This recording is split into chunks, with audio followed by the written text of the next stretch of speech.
Okay, so the heat stopped working. Let me describe the issues. So if it happens again, I've got it on record. So right now I have everything set to off, but I had it set to heat. The heat was just dropping through the night. Nothing was happening. Now when I say nothing was happening, what I mean was that no air was coming out of the registers. So it was blowing nothing. There was just nothing. But when I went out and I checked the outside condenser, the fan was running, it was doing its magic, but nothing was being conveyed to the interior. So it meant, that it wasn't blowing. So then I flipped it to on so that the fan was on. And again, nothing was blowing. So we had operations outside working okay, but nothing happening inside. So that meant I would go down to troubleshoot in the basement.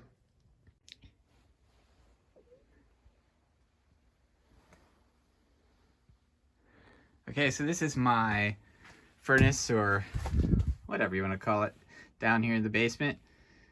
And this is where the blower motor and elements are behind here. The whatever exchanges, the heat exchanger, what have you, is there. This is the tube and pipe that comes from the outside. You can actually see my air conditioning unit right out the window. So it goes from there, comes in through the wall, goes down here into the unit that's then shoots it into the rest of the house. What I'm going to do here is, mine has a breaker on it. I'm going to shut it off. Then I'm going to open it up and I'll show you what it looks like. Okay, so I undid the 4 screws in each corner. The panel's still on there because it has sort of like a weather stripping that's sort of sticky there. So we'll just have to pry it off just a little bit and then it'll come off. And this is what's beneath it.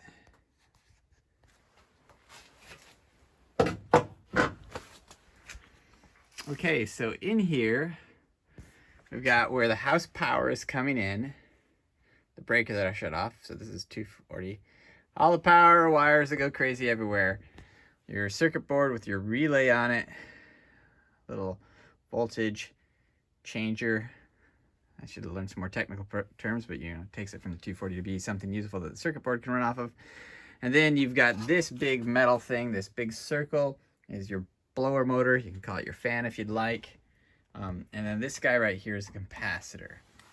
Now the capacitor is what I'm going to change. Some of the things but to walk you through some of the things that I've done. 2 years ago, this actually blew out on me. That was a surprise. I've never had a breaker like die before, but it was not doing alternating current anymore. It was coming in, only partial coming out. Replace that. Double checked it. That was not my issue for why the blower wasn't coming on. The other consideration could have been, hey, this board could be bad. I'd rather that not be the case, and I like to punch the simplest things first. And that brings us to the capacitor, which has never been changed. Plus, the board didn't look bad. I also checked the voltage across these ones, and it was converting it correctly. And so it not blowing is either it's not being told to blow, which would be the board, or that it can't blow at all because the motor is dead back there, or because the capacitor is dead, and thus it can't give it the boost it needs to get rolling. So these fans take a little bit of juice to get up and running, and so you've got a little capacitor here to give it a little boost right when you start it up so it can start spinning. But without that boost, it can just lay there dead. Okay, so this is my perceived problem right now, and the reason I think it's the capacitor and not the blower or the board is because I can sort of kickstart it, jump start it, whatever you kickstart it. And I'm going to show you how to do that next.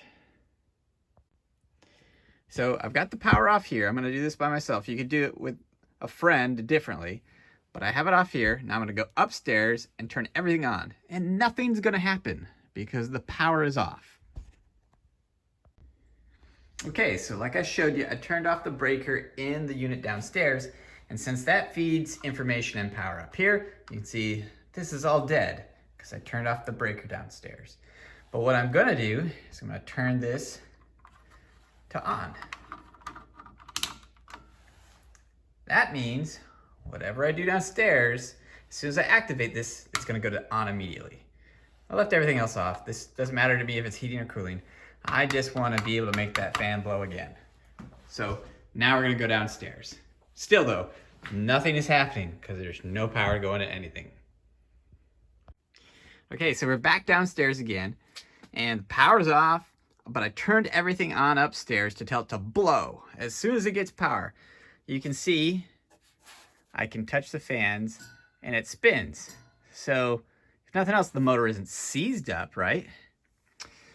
But that's what we're gonna do next is we're gonna kickstart it. And so my assumption is the capacitor is dead.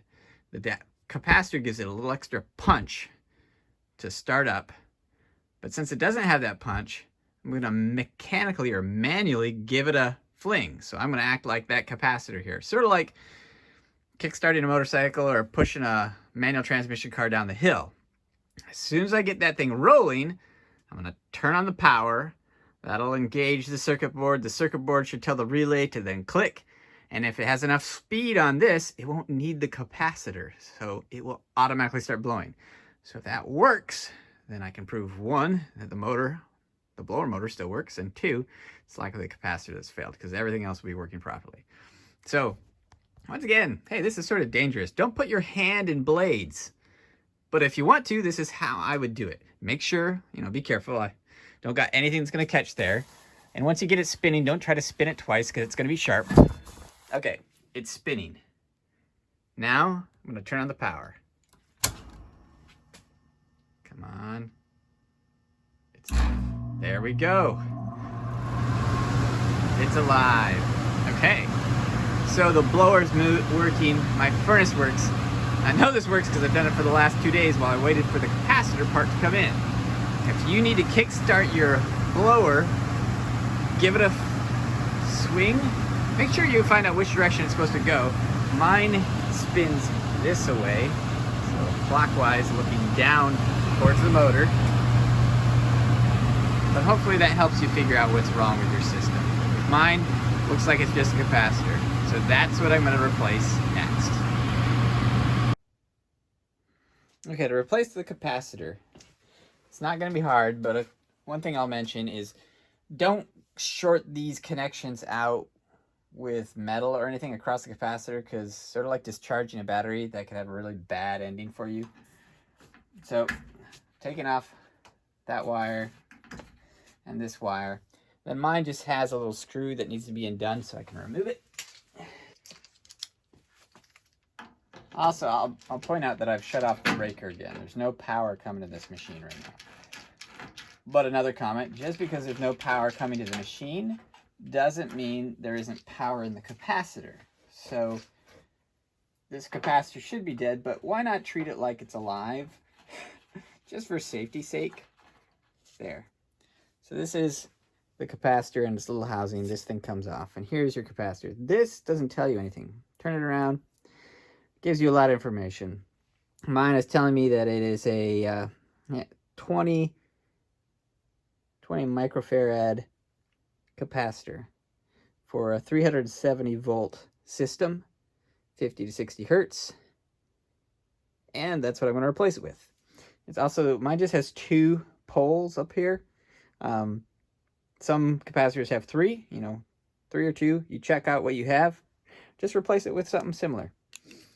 Okay, so this is the old one, and here is the shiny new one. I'm going to slide it back into its housing here, and then we're going to fit it back on there. Now it's a bit fatter. This one's a little bit bigger than this guy right here. They look a lot alike, but this one's just a little bit chunkier. Same 20 microfarads, a little higher voltage rating. Okay, here we are. I've put in the new capacitor. Everything is still set to the on setting upstairs. So when I flip that breaker, if it was the capacitor, it should turn on. I haven't done it yet, so I'm hoping. Here we go. If that spins, we're in business.